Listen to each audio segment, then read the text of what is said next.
everyone, welcome back. In today's video I'm going to respond to a question that I get asked pretty regularly in the comments section on my videos or on Instagram, and people will say, you know, if I could only buy one palette, which one would you recommend, or which high-end palette would you recommend? That's a very difficult question to answer without knowing much about you. So whether you have cool undertones or warm undertones, or you like a lot of fashion, accent colors in your palettes, or you're just looking for something kind of neutral. But I thought I would go ahead and pull the ones that I would consider for someone just starting out in a higher end makeup category, what would be a good investment for them and would give them the most bang for their buck.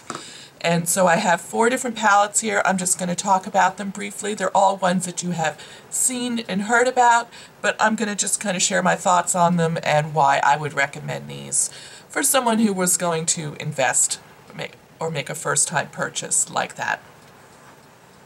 So I'm going to start off with probably the 2 obvious choices, and that's going to be the two Naked and the Naked 2 palettes. So this is the Naked 1 palette. It definitely has a warmer undertone feel to it, but it gives a great assortment from lights to darks. You can do a really neutral eye, you can do a smokier eye. It has this gunmetal color, which is going to be a nice, kind of an accent, fun, more of a fun color for you here. What it doesn't offer you is a lot of matte shades. So this is going to give you a lot of shimmer, sparkle, and glitter. And I think there's really only 2 or 3 matte shades in this palette. So that's something you might want to consider. They're nice blending shades, but sometimes it's nice to have mattes as an option. So the other palette from Urban Decay, the Naked 2 palette, is definitely for those of you who prefer cooler tones or your skin tone is a little bit on the cool side. And this is more taupes as opposed to the Naked 1, which is more like browns. This also offers a range of lights to dark, and it really only has, does this only have 2?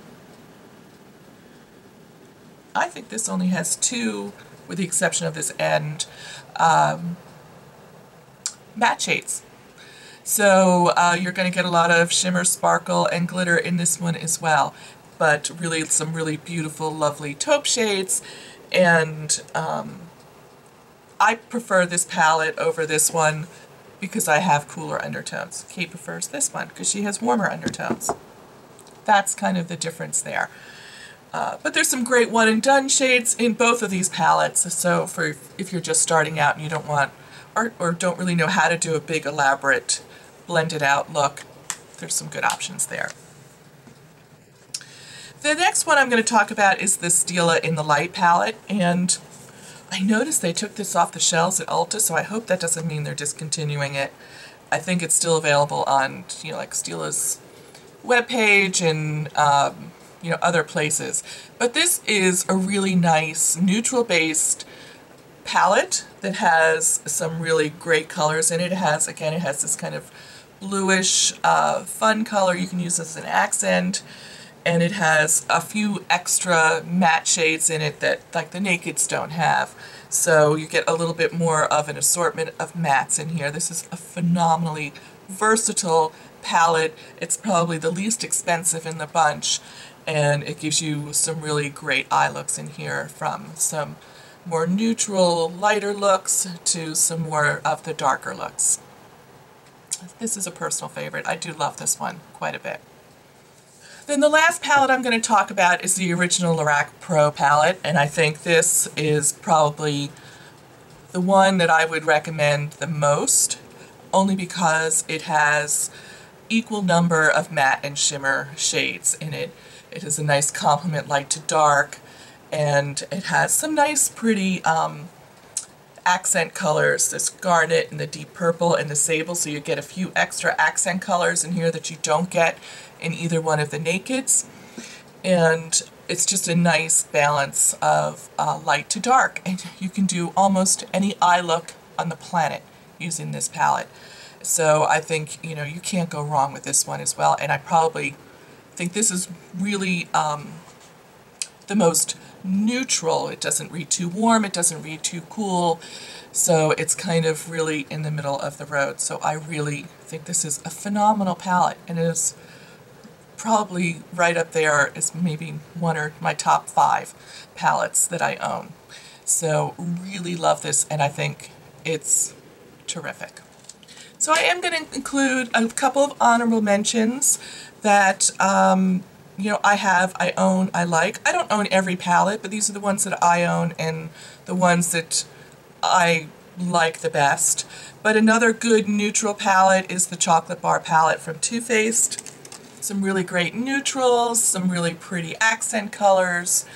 So this is also another great option. And there's a good balance of mattes and shimmers, so this is another great choice.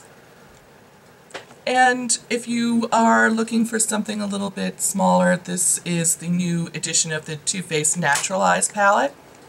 A good basic palette for someone who's just starting out or just wanting to delve into some higher end makeup.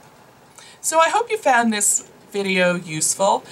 I thought it would be easier for me to expand a little bit on my thoughts for each of these palettes, instead of trying to answer each person individually and just not have as much time to kind of go into the thoughts behind why I would choose these palettes, and give you, you know, an option to look at them while I'm talking about them as well. I'll include links to any videos I've done using these palettes. I know I have a couple where we've used, done makeup applications with them. Kate and I have used it, so you can see them in action and get another look, especially if there's one that you're really more interested in seeing a little bit more detail on. So you can go into those and look at those. So I'll include those links below for you. So if you're new to my channel and just stopping by for the first time, I would love it if you would hit the subscribe button and join me for future videos, and give this video a thumbs up if you found it useful. I'm also on Instagram, Facebook, and Twitter, so I'd love to see you there as well, and I look forward to seeing you in my next video. Bye-bye.